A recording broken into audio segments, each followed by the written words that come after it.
Daryta. Net sunku suskaičiuoti, kiek čia policijos ekipažų dirba, bet ugniagesiai sakė, išsiuntė 7 autocisternas, taip pat dirba ir štabo automobilis ugniagesių automobiliu Liepkalnio gatve.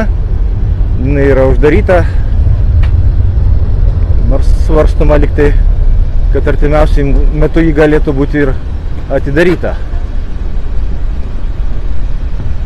Net sunku suskaičiuoti, kiek čia policijos ekipažų dirba, bet ugniagesiai sakė, išsiuntė 7 autocisternas, taip pat dirba ir štabo automobilis ugniagesių ir atvykęs yra oro uosto ugniagesių automobilis, o štai čia medikai išvažiuoja, nežinia, ar jie išveža kokį žmogų.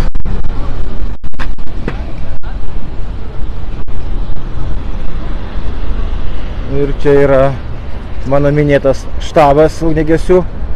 Tas mikroautobusas toliau.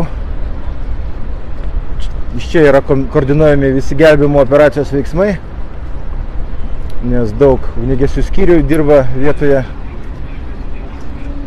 Ir kad lengviau būtų valdyti situaciją, yra įsteigtas mobilusis štabas.